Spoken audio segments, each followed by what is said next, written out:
Hello, welcome back to video 23.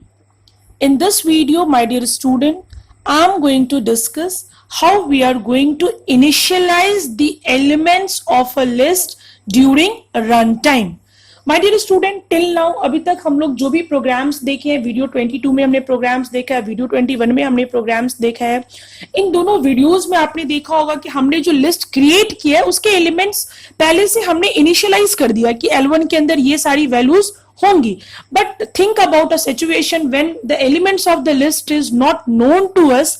In that particular case we want the user should enter the value during runtime. So how we are going to initialize, how we are going to assign different elements in a list during runtime.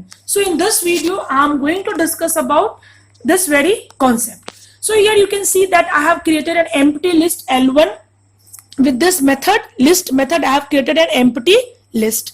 Then I am going to ask the user to enter the size of list. मैं user को बोल रही हूँ कि भाई आपकी list का size कितना होगा, तो उसको मैंने यहां से एंट्री करा लिया और किस वेरिएबल में स्टोर कर लिया, n में स्टोर कर लिया।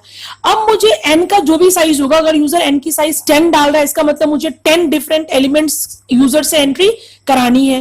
तो अब यहाँ पे मैंने लूप चला दिया for a in range n। तो अगर n हमारा 10 है तो ये लूप चलेगा 10 times, that is for 0 to 9, और वही हमारा इंडेक्स हो जाएगा लिस्ट का। तो जब फर्स्ट टाइम जब ये लूप हमारा इनिशियलाइज हुआ तो a की वैल्यू क्या हो गई, 0। तो फिर ये यूजर से मांगा इंटर एन एलिमेंट। यूजर ने एक वैल्यू एंट्री किया जिसको हमने किस में स्टोर कर लिया, p में। अब आप जानते हो कि हमारे पास एक अपेंड नाम का मेथड है जो कि लिस्ट का एक मेथड है जिसका काम होता है to add items, to add single items in a list. ठीक है, तो जो भी मैंने वैल्यूज यूजर से लिया उसको मैंने किस में स्टोर किया, p में। अब ये p को मैंने क्या कर दिया, L1 डॉट अपेंड p। तो ये लिस्ट में जाके पहला आइटम हमारा क्या हो जाएगा, ऐड हो जाएगा। फिर ये लूप जब हमारी a की वैल्यू 0 से क्या हो गई, 1 हो गई। अगेन ये यूजर को बोल रहा है inter an element. User again एक नंबर को एंट्री करेगा, फिर वापस उस नंबर को हम लिस्ट में क्या कर देंगे, अपेंड कर देंगे। तो ऑल टुगेदर ये लूप 10 टाइम्स हमारा चलेगा, 10 डिफरेंट एलिमेंट्स को हम डालेंगे और वो 1 बाय 1 हमारे लिस्ट में अपेंड होता चला जाएगा।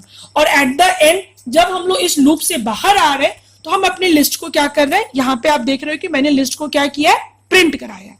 अब इस प्रोग्राम को मैं एक बार एग्जीक्यूट करती हूँ। तो जैसे ही मैंने इसको एग्जीक्यूट किया तो यहां से बोल रहा है ये enter the size of list. तो यहाँ पे मैंने साइज क्या डाल दिया, 10। अब यहाँ पे इंटर कर रहे हैं, इंटर एन एलिमेंट।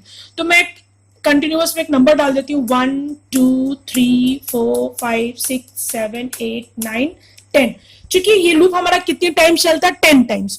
तो ये 10 बार हमसे एलिमेंट्स को लिया। अब यहाँ पे ये क्या किया, हमारे 10 एलिमेंट्स को क्या कर दिया, ये डिस्प्ले कर दिया। So this is one simple example कि how we are going to initialise the elements of the list during run time. इसी पे मैंने एक और प्रोग्राम यहाँ पे कर रखा है जिसमें हम यहाँ पे क्या करने, यूजर से लिस्ट को क्रिएट करा लिए हैं, उसमें एलिमेंट्स की एंट्री करा लिए हैं और सिर्फ we want to display only the even elements। इसके जस्ट प्रीवियस प्रोग्राम में आपने देखा इंटायर एलिमेंट्स आपका डिस्प्ले हो रहा था। अब हम चाहते हैं कि सिर्फ हमारा जो इवन एलिमेंट्स है बस वो एलिमेंट्स हमारा क्या हो, डिस्प्ले हो। ठीक है, तो यहां तक तो कोड हमारा जस्ट सेम है, मैंने कंप्लीट लिस्ट को डिस्प्ले करा दिया। अब to check whether the element is even और नॉट, तो फिर से मैंने एक यहाँ पे लूप चला दिया और यहाँ पे मैं चेक कर रही हूँ L1 A mod 2।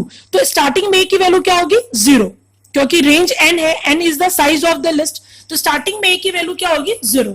तो सबसे पहले चेक होगा L1 0 mod 2। अगर 0 आ गया it means that particular element is even. तो बस हम उसको क्या कर रहे हैं, डिस्प्ले कर रहे हैं। इस प्रोग्राम को मैं एक बार रन करती हूँ, then the output will be more clear to you. उसको मैंने यहाँ पे एग्जीक्यूट किया। साइज में इस बार 5 डाल रही हूँ। यहाँ पे मैंने एलिमेंट्स डाल दिया 2 4 53 डाल दिया, मैंने 67 डाल दिया और मैंने 88 डाल दिया। 5 एलिमेंट्स को मैंने एंट्री कर दिया बिकॉज लिस्ट का जो साइज था वो क्या था हमारा, 5। अब आप देखोगे कि सिर्फ कंप्लीट लिस्ट भी एक बार डिस्प्ले होगा क्योंकि यहाँ पे मैंने कंप्लीट लिस्ट को भी डिस्प्ले किया और उसके बाद डिस्प्ले होगा only those elements which are even. तो अब मैं एक बार यहाँ पे इंटर प्रेस करती हूँ तो आप देख सकते हो कि सबसे पहले इंटायर लिस्ट आपका डिस्प्ले हो गया जिसमें कुछ नंबर्स ऑड भी है लाइक 53 67, ये आपके ऑड नंबर्स भी है। But after this particular loop, ये जो लूप आपने चलाया है इस लूप की वजह से हमारे उस लिस्ट में से हमने आइटम्स को चेक कर लिया, if the item is even then only उसको मैंने क्या किया, डिस्प्ले किया। तो आप देख सकते हो कि from this particular list only 2 has been printed, 4 has been printed and 88 has been printed, which is the even elements present in this particular list. So my dear student, इस वीडियो को record करने का मेरा main motto ये था कि मैं just इस वीडियो में मैं आपको असाइनमेंट्स अटैच करूंगी at the end of this video, so that उस वीडियो में उस असाइनमेंट्स में जो भी questions are given there, to solve those questions आपको इस कॉन्सेप्ट की जरूरत पड़ेगी। इसलिए मैंने ये एक एग्जाम्पल, दो प्रोग्राम्स के थ्रू मैंने कैसे रन टाइम के समय हम लिस्ट के एलिमेंट्स को इनिशियलाइज करेंगे वो मैंने आपको बता दिया।